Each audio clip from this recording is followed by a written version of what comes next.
Hello, BBC. Tranquility Base here. The Eagle has landed. This was their finest hour. All right, lift off and the clock has started. The Americans are over the Rhine. I'm here to discuss the so-called flying saucer. Recorded live onto a digital SD card from somewhere in Western Canada. It's the Linescrew1 audio podcast. Computers now have primary control of critical functions. Well, hello, shiny people out there in the internet world. Welcome to the first inaugural Linescrew1 audio podcast. Now, you guys are probably wondering, what the heck's up with an audio podcast on YouTube? Well, it's something new I just want to experiment with because there's more and more people doing it. And, you could just hear Sammy probably do a big sigh like, what the hell's going on, Dad? Yes, audio podcast. Now, it's not going to replace the regular video content, but it's more supplementary for the hardcore viewers, and it gives me a chance to do longer content without having to do any elaborate editing or drive anywhere. Let's face it, there's one great advantage of the audio podcast is that you can actually do something else while you're listening to it, which is something I like about audio podcasts because, you know, as you guys know, I've been living in the U.S. for the last 4 months, and down there I was listening to a lot of radio and a lot of digital media podcasts, and things like Car Talk, Click and Clack from NPR, the Tom Leykis Show, great show. Even Alex Jones, he's got downloadable podcasts. And, compared to a lot of the talk radio out there, I think the podcasts do a little bit better in terms of fresher content. Because let's face it, radio is slowly dying in many markets, and even the big superstars like Rush Limbaugh, they're not getting the audiences that they once did. So, what the hell, let's try something new. Let's try audio podcasts, and hopefully I can do one of these every week to supplement with the other content that I do on video. So I am coming to you live on digital SD card from inside the RV today. It's a bit rainy here in the Western Canada Metro Vancouver region where I'm recording this. Nonetheless, I'm happy to be back home and not traveling so much. Give me a break from being on the road. So this audio format podcast is going to talk about many things. And of course, we're going to try to stick to a lot of the nomad issues that are coming up and things like that. But we're kind of open to discuss anything, and people can make comments and suggestions down below in the YouTube comments section for future topics or things I should do, people I should interview. The direction this podcast could take. Because, let's face it, this is the first one, and who knows, we can go in any direction possible. Now, one of the advantages of me doing a podcast on YouTube is that it's a lot less bandwidth for you nomads out there, because let's face it, most of us on the road living in an RV, we're using our mobile devices, and we got to pay for data. So when you throw up a 20, 30, 40-minute audio podcast, and it's just streaming with one picture and audio, that's going to be fairly efficient for data use. So I think that's an obvious advantage right off the hop. And, speaking for myself, I've become somewhat addicted to listening to audio and streaming podcasts when I go to bed, and I kind of drone off to it. And some of them are better than others, and I'm not trying to suggest that people make me go to sleep. Oh, Sammy's sniffing the mic. That's the one of the other disadvantages of doing a podcast in the RV with the dog. I'm actually recording this on one of my older amplified Rode microphones, which are actually pretty good mics for the money.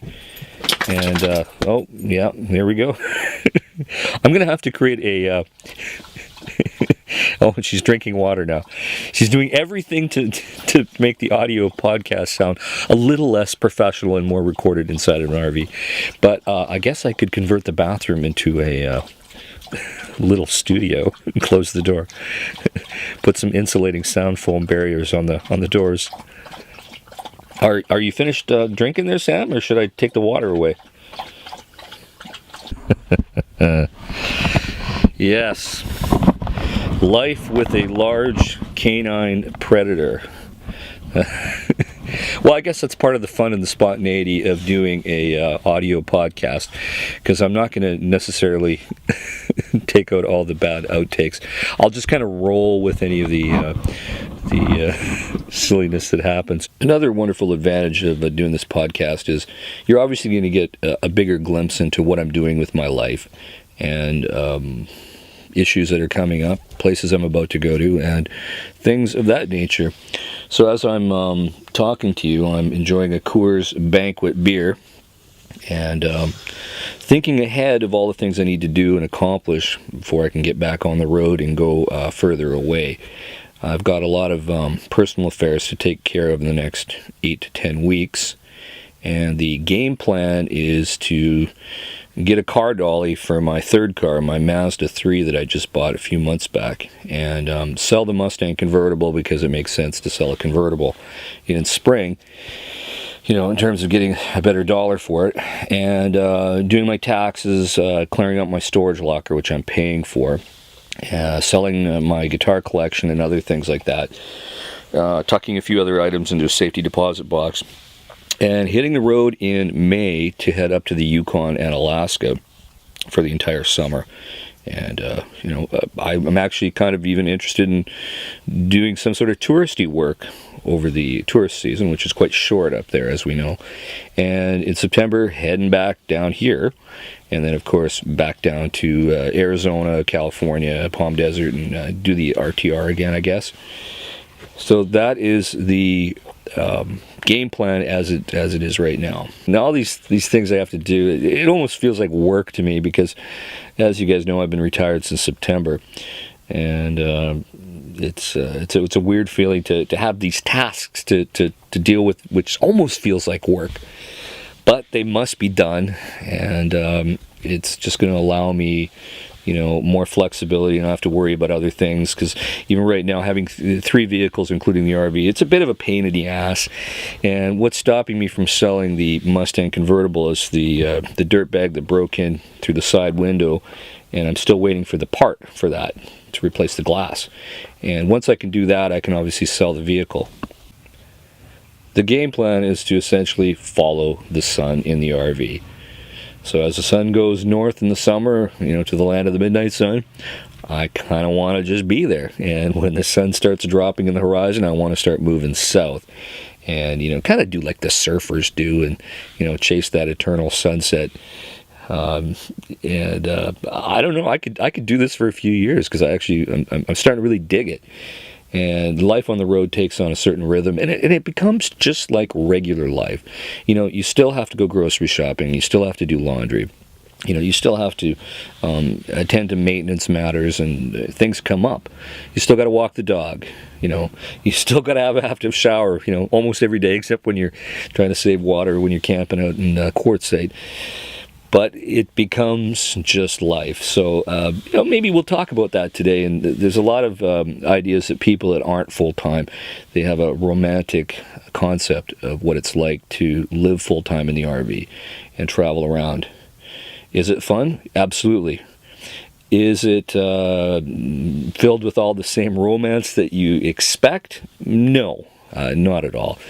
Because, as I've just alluded to, there's so much of the regular day-to-day life that you still have to attend to. And sometimes it's even a bigger pain in the ass when you're on the road.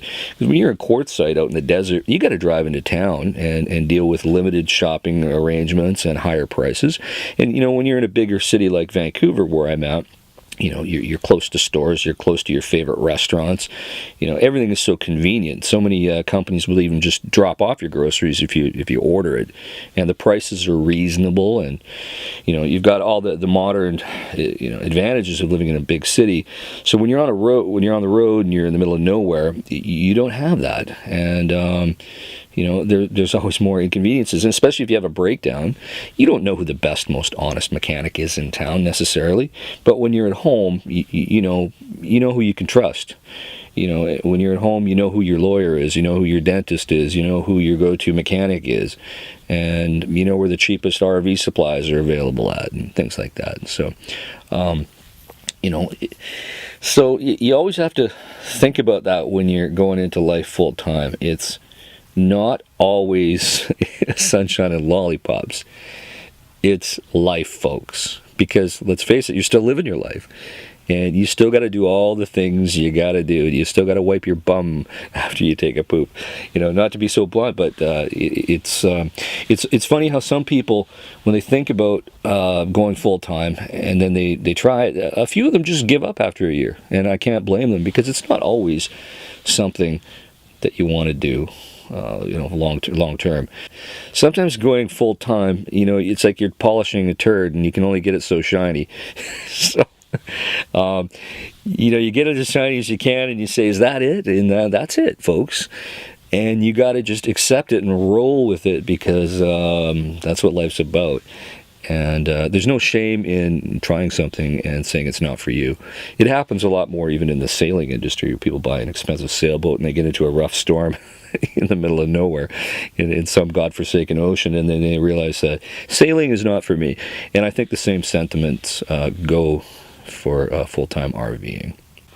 I don't know, folks. What do you think? It's definitely for some people, and it's definitely not for others.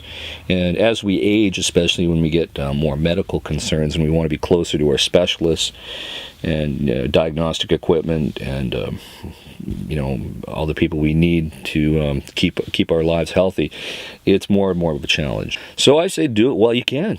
Try it while you can. And if it's note to self, turn cell phone off so people don't text me. Hey, it's my first podcast. It's amateur hour still, so. Turning my attention to the other nomads out there, it seems that the temperatures are getting a wee hot in the desert, and everybody's moving to higher ground or moving north slowly now as the spring in the desert hits. And a few people aren't uploading as much, and a few people are uploading a bit too much. I find the people that just upload on YouTube every couple days, it's easier to keep track of what they're doing rather than when they do a bombarding of 5 videos in one day. It's a bit too much, especially if they run too long. That's just my thoughts on that. I don't know, what do you guys think? And I'd like to do a shout out to Vlogger Puppets. They're one of the newest puppet nomad shows where they kind of spoof and make fun of many of us nomads with puppets, and they discuss our videos. It's quite amusing, and you got to check it out. Once again, that's Vlogger Puppets. It's very creative, and I like it, and I wish them growth and success. And of course, many of you are following now Crook and Nanny, and I've been mentioned a few times on Crook and Nanny, and it's a very brilliant concept. It's like the TMZ for the nomad RV lifestyle people, and it's well done, well edited, and very, very amusing, and I think it's an honor that I've been mentioned a few times on there, and I wish them nothing but the best. And if you have not subscribed to them yet, because I predict their subscriber and viewership growth is going to be exponential, you need to do that now. That's Crook and Nanny on YouTube. So I'm going to make this first inaugural podcast a bit brief, because I didn't really know exactly how I was going to tackle this today. But I do want to say I'm interested in your ideas on this. And it's a very simple way for me to do longer content for you guys without having to do that elaborate editing or jump in the car necessarily. Especially right now here in Vancouver, it's pretty much miserable and raining every day. There's not a lot for me to show you. Even if I jumped in the car, went to downtown, you know what? It's just going to rain on my camera, and you're going to hear the sound of downpour. The city doesn't really look that great right now here in March. Give it till May, things start turning around, and the city starts looking a bit nicer. Oh, here comes Sammy doing a dog patrol. Oh, she's doing, I'll do a play-by-play. She's scratching herself. Yeah, she's grooming the legs, moving towards the dog-gina. It's always weird having a female dog that licks their vagina. Thank God she's in the privacy of her own RV when she does it. Yeah, life with dogs in the RV. I will say this, I've gone on long trips without a dog, and I've been on with one. I think RVing with a dog is slightly better. It's the best I can say. You can probably hear her little sounds on the podcast. I'm going to have to figure out a way of doing these podcasts with less dog interruptions. I'm staring right in her face while I'm saying this, and she's giving me a funny look. Maybe it's time for her to go outside for podcast number 2.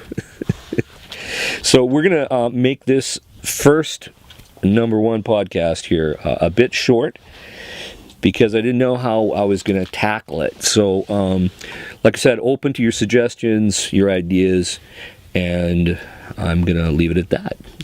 That's the beauty of YouTube. You can make your comments below, and perhaps I'll do something that you're interested in. In the meantime, folks, as always, stay safe, keep your wheels on the ground, and I will talk to you soon. Bye-bye. Roger, Tranquility. We copy you on the ground. You got a bunch of guys about to turn blue. We're breathing again. Thanks a lot.